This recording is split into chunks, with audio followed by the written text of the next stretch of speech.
இந்த நாளில் நான் உங்களோடு கூட தியானிக்கும்படியாக எடுத்துக்கொண்டதான ஒரு தலைப்பு என்னன்னா, தேவனை பார்த்த அன்னாள். அல்லேலூயா. வேதத்தில் 2 அன்னாள் இருக்கிறாங்க.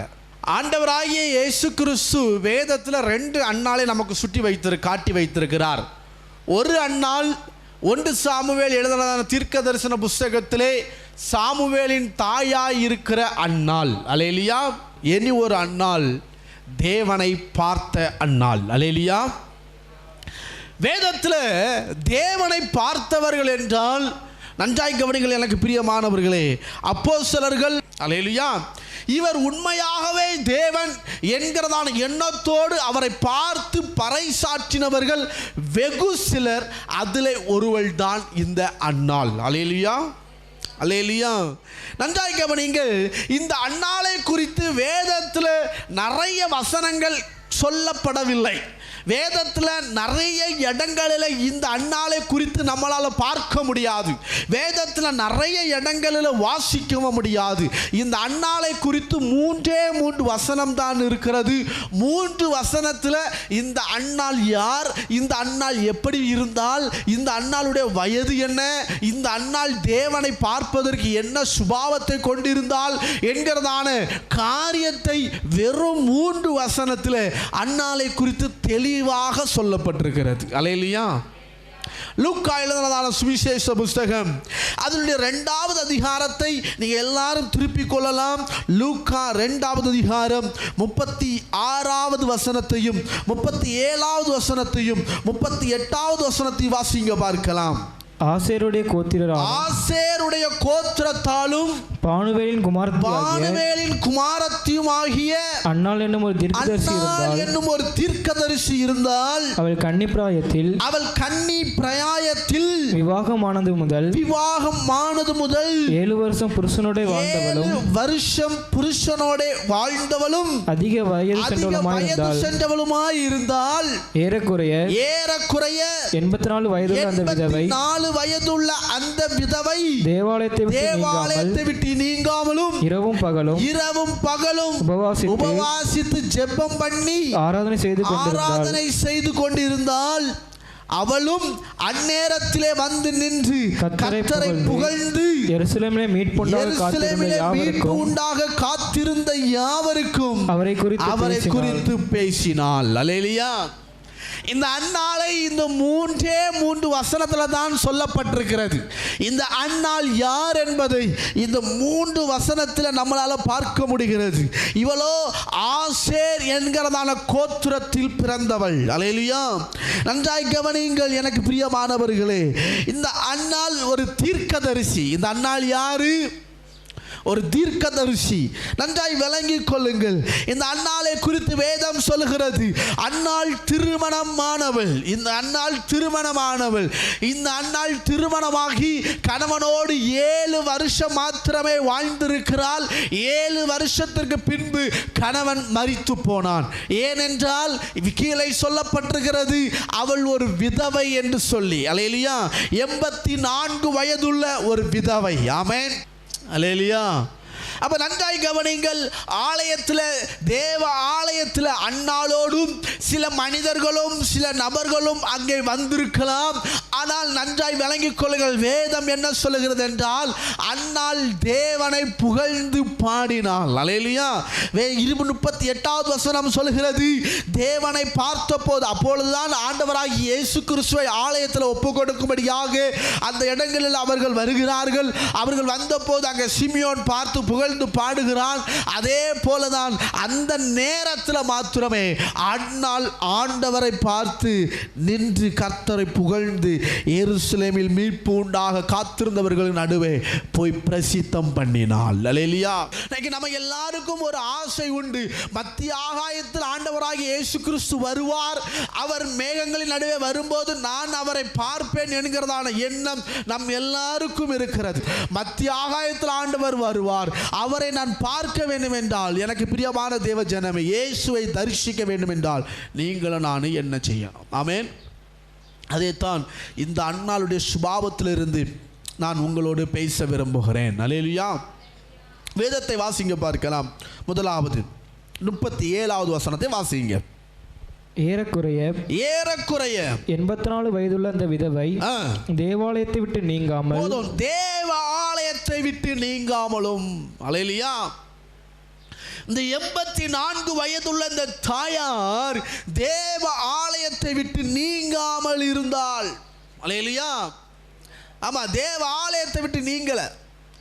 எந்த ஒரு கஷ்டம், எந்த ஒரு பாடு, எந்த ஒரு உபத்திரவம், வியாதி, மரண தருவாய் வந்தபோது கூட இந்த தாயார் இதை குறித்து வேதம் சொல்லுகிற ஒரு சாட்சி என்னன்னு பார்ப்பீங்கன்னா, அவள் தேவ ஆலயத்தை விட்டு நீங்காமல் இருந்தாள். அல்லேலூயா. அப்ப முதலாவது தேவனை தரிசிக்க வேண்டும் என்றால் தேவ ஆலயத்தை விட்டு நீங்க கூடாது. ஆமென். யோசுவாவின் புத்தகத்தில் நீங்கள் வாசிக்கும் போது யோசுவா தேவ ஆலயத்தை விட்டு நீங்காமல் இருந்தான். அல்லேலூயா. அப்ப நன்றாய் கவனிங்கள், தேவ ஆலயத்தை விட்டு நீங்க கூடாது. தேவாலயத்தை விட்டு நீங்க கூடாது. ஏனையா தேவாலயத்தை விட்டு நீங்க கூடாது? வாசிங்க பார்க்கலாம். சங்கீதங்களின் புத்தகம் 11வது அதிகாரம் அதன் 4வது வசனத்தை வாசிங்க பார்க்கலாம். சங்கீதம் 11:4. ஏன் தேவாலயத்தை விட்டு நீங்க கூடாது? கர்த்தர் தம்முடைய பரிசுத்த ஆலயத்தில் இருக்கிறார். கர்த்தருடைய சிங்காசனம் பரலோகத்தில் இருக்கிறது. அவருடைய கண்கள் மனுபுத்திரர்களை பார்க்கிறது. போது நன்றாய் கவனிங்கள். ஏன் தேவாலயத்தை விட்டு ஒரு மனுஷன் நீங்க கூடாது என்றால் கர்த்தருடைய ஆவியானவர், கர்த்தர் தேவன் நம்முடைய ஆலயத்தில் வாசமாய் இருக்கிறார். அல்லேலூயா. அல்லேலூயா. அப்ப நன்றாய் கவனிங்கள், தேவன் எங்கே இருக்கிறார்? நம்முடைய ஆலயத்தில் இருக்கிறார். அல்லேலூயா. ஆமென். இது பரிசுத்த ஸ்தலம். எனவேதான் தேவ ஆலயத்தை விட்டு நீங்க கூடாது. நன்றாய் கவனிங்கள் எனக்கு பிரியமானவர்களே, இந்த உலகத்தில் பாவமான இந்த உலகத்தில் நம்ம வாழ்கிறோம். எங்க சென்றாலும் பாவத்திற்கு வாசல் உண்டு. எங்கு போனாலும் பாவத்திற்கு வழிகள் திறக்கப்பட்டவாறே இருக்கிறது. ஆனால் தேவ ஆலயத்தில் பரிசுத்தமுள்ள தேவன் இருக்கிறார் என்கிறதான சிந்தனையோடு நாம் இங்கே கடந்து வரும்போது அவர் நம்மளோடு கூட உறவாடுகிறதை நம்மளால் உணர முடியும். அல்லேலூயா. எனவேதான் இந்த 84 வயதுள்ள தாயார் ஆலயத்தை விட்டு நீங்கல. ஆமென். என்ன வந்தாலும் சரி ஆலயத்தை விட்டு நீங்காமல் இருந்தால். ஏன் ஆலயத்தை விட்டு நீங்காமல் இருந்தால்? முதலாவது சொன்னேன், தேவ ஆலயத்திலே தேவன் இருக்கிறார். இரண்டாவது வாசிங்க பார்க்கலாம். சங்கீதம் 18:6 வாசிங்க பார்க்கலாம். சங்கீதங்களின் புஸ்தகம் 18வது அதிகாரம் 6வது வசனம்.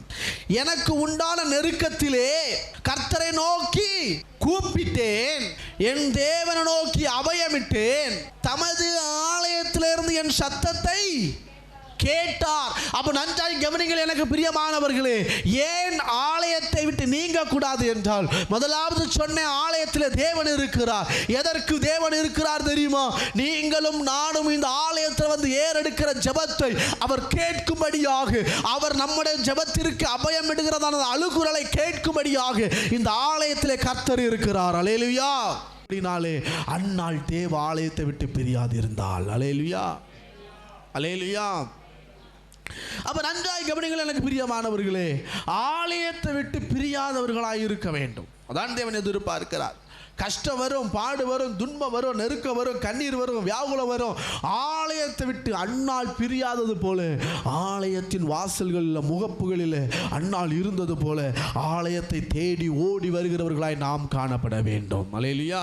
அப்ப நல்ல கவனிங்க. முதலாவது சொன்னேன், அன்னாள் ஆலயத்தை விட்டு பிரியல. தேவ ஆலயத்தில் தேவன் இருக்கிறார் என்கிறதான உணர்வோடு இருந்தால். இரண்டாவது, ஆலயத்தில் நான் ஜெபித்தா என் ஜெபங்களுக்கு கர்த்தர் பதில் தருவார் என்கிறதான சிந்தனை அவளுக்குள் இருந்தது. மூன்றாவது, அன்னாள் ஏன் தேவாலயத்தை விட்டு பிரியல தெரியுமா? 52வது சங்கீதம். எல்லாரும் திருப்புங்க. 52வது சங்கீதம் 8வது வசனத்தை வாசிங்க பார்க்கலாம். 52:8. நானோ தேவனுடைய ஆலயத்தில் பச்சையான ஒலிவ மரத்தை போல் இருக்கிறேன். அல்லேலூயா. அல்லேலூயா. ஒரு மரம் பச்சையா இருந்தா எதை குறிக்கிறது? செழிப்பு. அப்ப நன்றாய் கவனிங்கள், பச்சையான ஒலிவ மரத்தை போல இருக்கணுமான, ஆசீர்வாதம் இருக்கணுமான வேதம் என்ன சொல்லுகிறது தெரியுமா? எனக்கு பிரியமான சகோதரனை சகோதரியே, பச்சையான ஒலிவ மரத்தை போல இருக்கணுமானா ஆலயத்தில் நாட்டப்பட்டிருக்கணும். அல்லேலூயா. அல்லேலூயா. நம்ம ஒரு செடி நடுகிறோம், அந்த செடிக்கு தண்ணி ஊற்றுவோம். இல்லைன்னா நீரோட்டம் உள்ள பகுதிகளில் நடுவோம். காரணம் என்ன? நல்ல பச்சையாக நல்ல வளரணும் என்பதற்காக. செடியை நட்டு வைத்து விட்டு நம்ம விட்டுற மாட்டோம். அல்லேலூயா. அப்போ நல்லா கவனிங்க எனக்கு பிரியமானவர்களே, பச்சையான ஒலிவ மரம், ஒரு மகன் ஒரு மகள் ஒரு குடும்பத்தில் ஆசீர்வாதம் வேணும்னா ஆலயத்தை விட்டு பிரியாதவர்களாக இருக்க வேண்டும். அல்லேலூயா. ஆலயத்தை விட்டு முதலாவது பிரியக்கூடாது. ஆமென். ஆலயத்தில் நாட்டப்பட்டிருக்கணும், ஆலயத்தின் மீது வாஞ்சை இருக்கணும். ஆலயத்திற்கு போவோம் என்று சொன்ன போது இஸ்ரவேல் ஜனங்கள் மன மகிழ்ச்சியோடு என்ன செஞ்சார்கள்? போனார்கள், சந்தோஷத்தோடு போனார்கள். இப்போ நமக்கு ஆலயத்துக்கு போவோம்னு சொன்னால் நமக்கு எப்படி இருக்குது?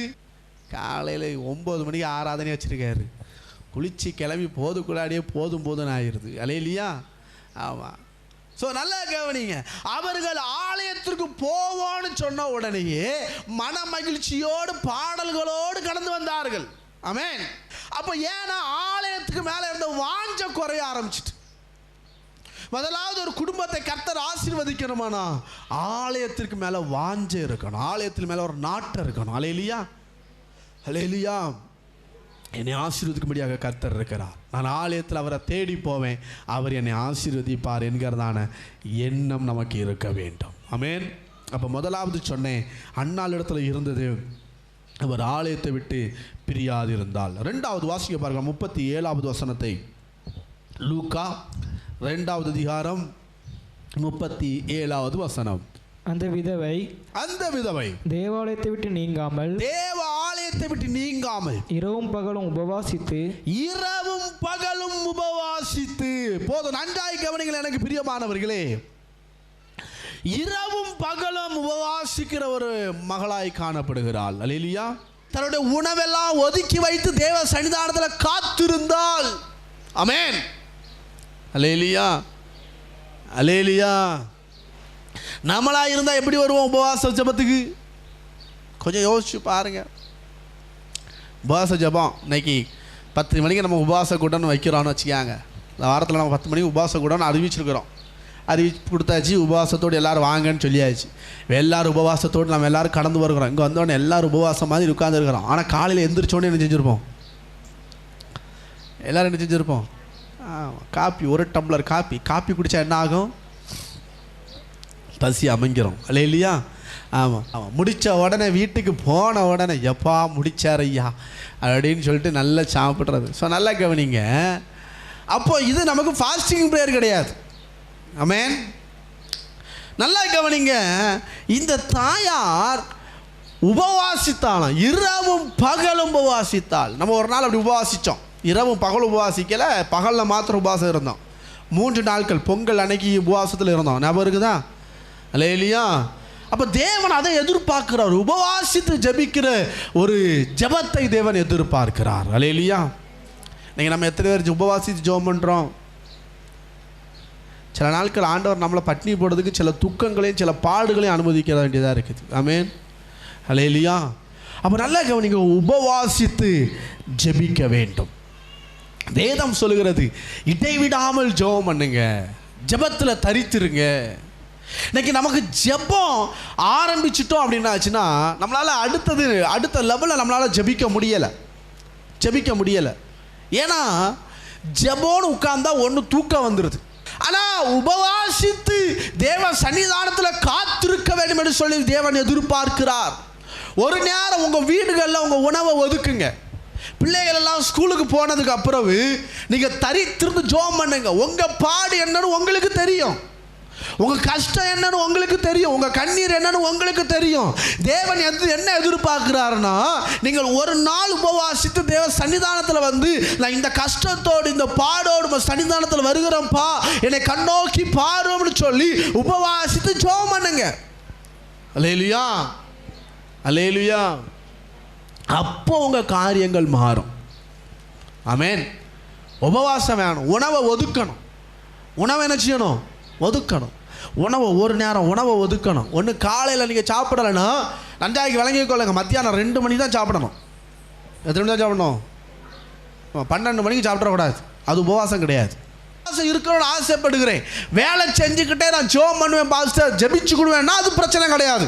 சில ஆட்கள் ஃபாஸ்டிங் இருந்துக்கிட்டு ஊரில் உள்ள அவ்வளோ கதையும் பேசிக்கிட்டு அவ்வளோ வேலையும் பண்ணிக்கிட்டு கேட்டால் சாயந்தரம் சொல்லுவாங்க நேற்று ஃபுல்லாக நான் ஃபாஸ்டிங் இருந்தேன்னுவாங்க. அது ஃபாஸ்டிங் கிடையாது, பட்னி. ஆமென், அல்லேலூயா. வேலை உங்களால் ஃபாஸ்டிங் இந்த நேரம் நான் ஃபாஸ்டிங் இருக்கிறேன், ஆனால் எனக்கு வேலைக்கு போய் தான் ஆகணும் அப்படிங்கிற சுச்சுவேஷன் நீங்கள் வேலை செஞ்சுக்கிட்டே தேவனோடு பேசுகிறவர்களாக இருக்கிறீங்கன்னா பிரச்சனை கிடையாது. அல்லேலூயா. வேலைக்கு போனால் தேவனோடு மட்டும் பேச முடியுமா? எந்த அக்காலாம் வாராவளோ அந்த அக்காட்டெல்லாம் பேசி தான் ஆகணும். இல்லைக்கா இன்றைக்கி நான் உங்கள்கிட்ட பேச மாட்டேன், இன்றைக்கி நான் தேவனோடு மாத்திரம் பேச போகிறேன், அடுத்த நாள் நீ போய் பேசுனீங்க அப்படின்னாச்சுன்னா அது பிரச்சனையாயிரும். அல்லேலூயா, அல்லேலூயா. அப்போ நல்லா கவனிங்க, ஒரு நாள் ஒரு நேரம் உணவையாச்சும் நீங்கள் ஒதுக்கி தேவ சன்னிதானத்தில் காத்திருக்க வேண்டும், ஜெபிக்கிறவர்களாய் காணப்பட வேண்டும். அல்லேலூயா. வேதம் சொல்லுகிறது இடைவிடாமல் நீங்கள் என்ன செய்யுங்க, ஜெபியுங்கள்னு சொல்லி. அப்போ நல்லா கவனிங்க எனக்கு பிரியமானவர்களே, இந்த அன்னாள் தேவனை பார்ப்பதற்கு ஒரு காரணம் என்னன்னா, தேவ ஆலயத்தை விட்டு முதலாவது பிரியலை, ரெண்டாவது இரவும் பகலும் உபவாசித்தான். அதே போல தான் நான் இன்னைக்கு பிரதானமாக உங்களுக்கு கொடுக்கிற ஆலோசனை என்னன்னா, முதலாவது ஆலயத்தை விட்டு பிரியாதிருங்க, ரெண்டாவது சொல்லுகிறேன் தேவ சன்னிதானத்தில் உங்களுக்கு நீங்களே ஒரு நாள் உபவாசமாய் நியமியுங்கள். அல்லேலூயா. ஒரு நாள் உபவாசத்தோடு நீங்கள் இருந்து பாருங்கள்.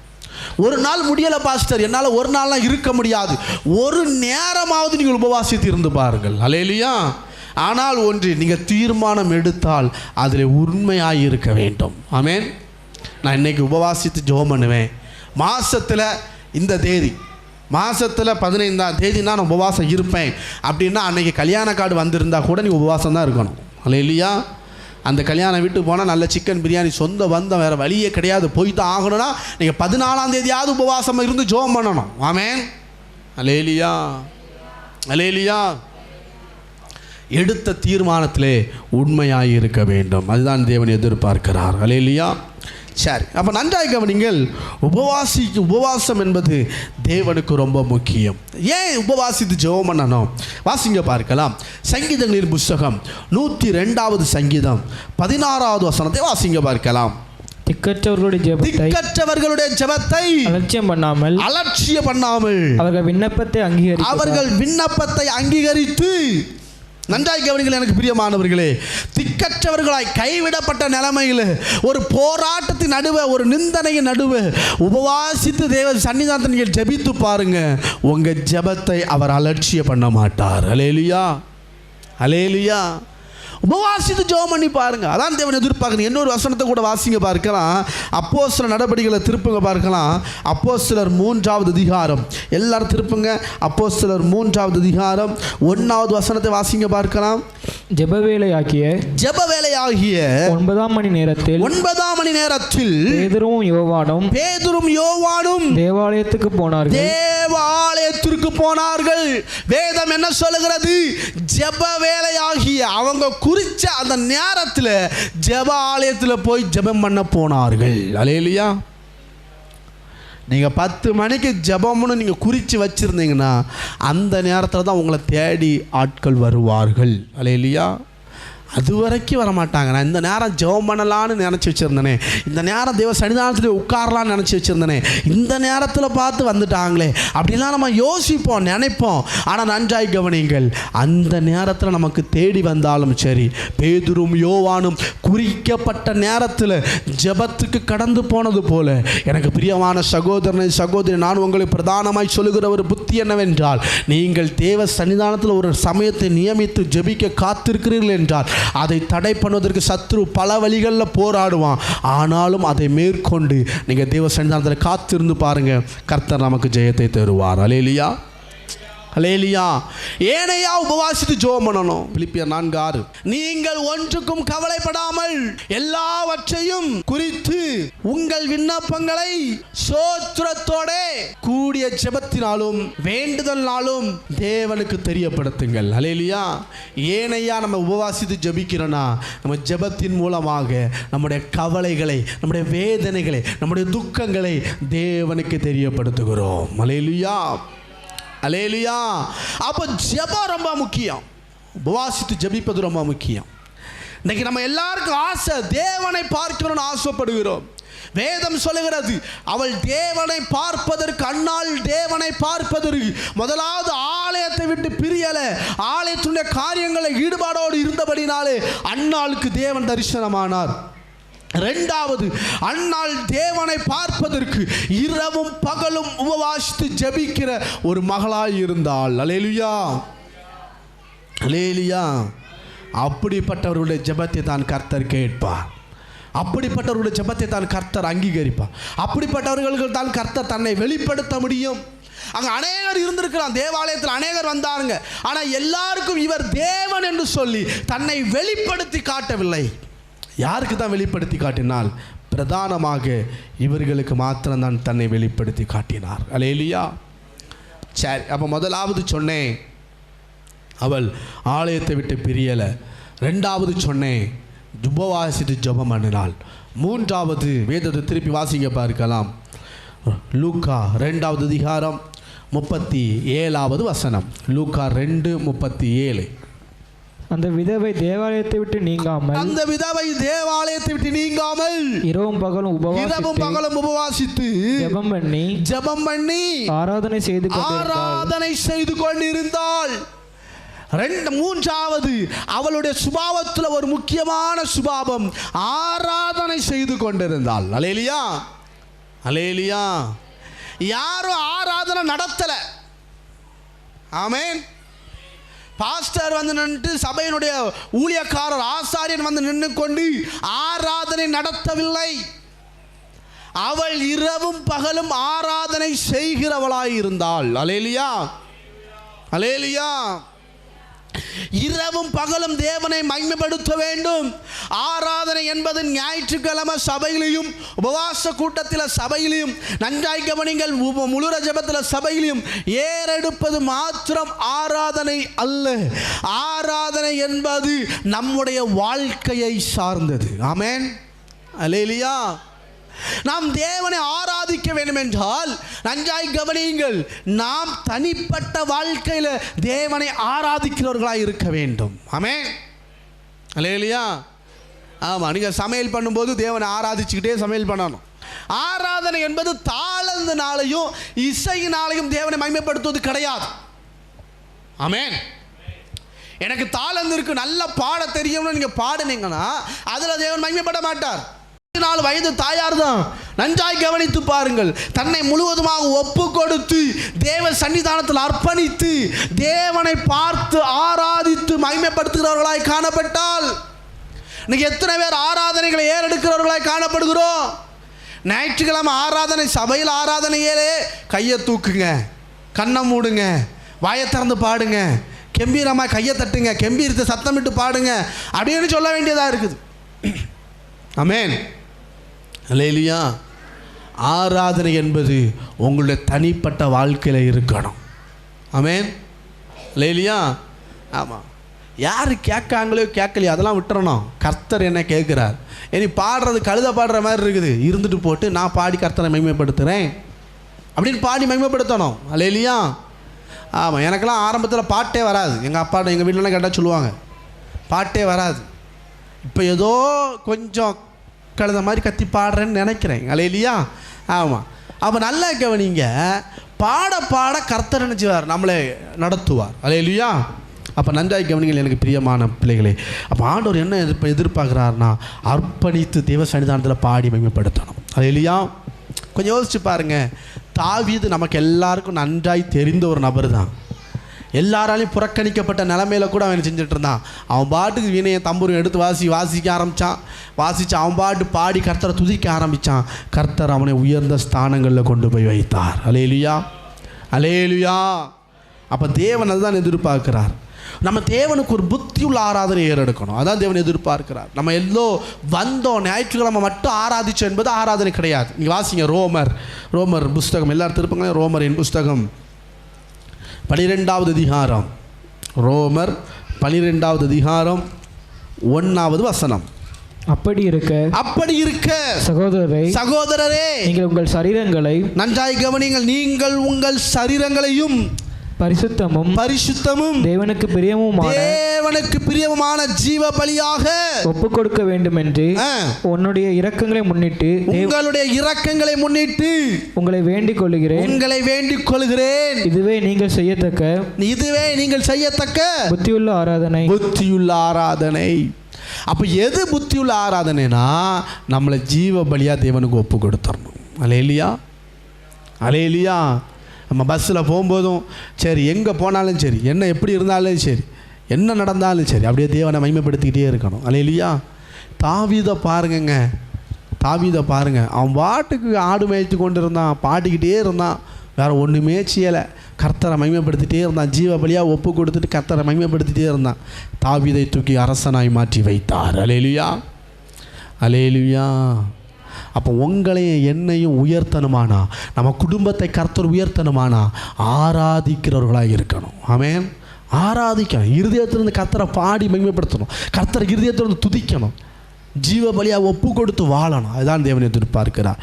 3 காரியத்திலே அன்னாளுடைய வாழ்க்கையிலே காணப்பட்டது. முதலாவது, தேவ ஆலயத்தை விட்டு நீங்காமல் இருந்தால். 2வது, உபவாசித்து ஜெபிக்கிறவளாக இருந்தால். 3வது, ஆராதனை செய்கிறவர்களாக இருந்தால். அல்லேலூயா. இந்த 3 சுபாவம் அவளிடத்தில் இருந்தபடினால தான் அன்னாள் தேவனை பார்க்கிறாள். இப்போ தேவனை பார்த்த உடனே அங்கே ஒரு சம்பவம் நடக்குது பாருங்களேன். ஒரு மனுஷன் ஆண்டவரை பார்த்துட்டானா அங்கே ஒரு சம்பவம் நடக்கும். வாசிங்க, லூக்கா 2:38. லூக்கா 2:38. அவளும் அந்நேரத்தில் வந்து கர்த்தரை புகழ்ந்து, ஒரு தேவ பிள்ளை தேவனை முழுமையாக தன்னை ஒப்பு கொடுத்து தேவனை பார்க்க ஆரம்பித்து விட்டாள் என்றால் அவளுடைய அடுத்த குணாதிசயம் என்னவா இருக்கும்னா, தேவனை குறித்து மற்றவர்களுக்கு அறிவிக்கிறவர்களாய் மாறுவாள். அல்லேலூயா. ஆமாம், தேவனை குறித்து மற்றவர்களுக்கு பிரசித்தப்படுத்தினாள். அப்போ நன்றாய் கவனிங்கள் தேவ பிள்ளையே. இன்னைக்கு உங்களிடத்தில் என்னிடத்தில் தேவன் எதிர்பார்க்கறது என்ன தெரியுமா? முதலாவது, ஆலயத்தை விட்டு நீங்காமல் இருக்கணும். 2வது, உபவாசித்து ஜெபிக்கிறவர்களாக இருக்கணும். 3வது, ஆராதிக்கிறவர்களாக இருக்கணும். அல்லேலூயா. நீங்கள் நானும் எங்கே இருக்கிறோம்? தேவனை பார்ப்பதற்கு பிரயாசம் எடுக்கிறோமா? இல்லது ஏதோ சபைக்கு ஞாயிற்றுக்கிழமை ஆராதனைக்கு வர்றேன், மற்ற நாட்கள் மனம் போல போன்ற வாழ்க்கையாய் வாழ்ந்து கொண்டிருக்கிறோமா? சபையை கொஞ்சம் சிந்திச்சுப்பார். இன்றைக்கி ஒரு ஒப்பு கொடு. ஆண்டவரே, மாதத்தில் ஒரு நாள், இல்லை வாரத்தில் ஒரு நாள், இல்லை வாரத்தில் 2 நாள் நான் உமக்காக ஆண்டவர் உம்முடைய சன்னிதானத்தில் நான் காத்திருப்பேன். ஆண்டவரே, ஒப்பு கொடு. ஆலயத்தை விட்டு நான் பிரியாத மகனாய் நான் வாழ்வேன் ஆண்டவரை சொல்லி ஒப்பு கொடு. ஒரு புத்தி உள்ள ஆராதனை நான் ஏறெடுப்பேன் ஒப்பு கொடுத்துப்பார். அவர் தன்னை வெளிப்படுத்துவார். அல்லேலூயா.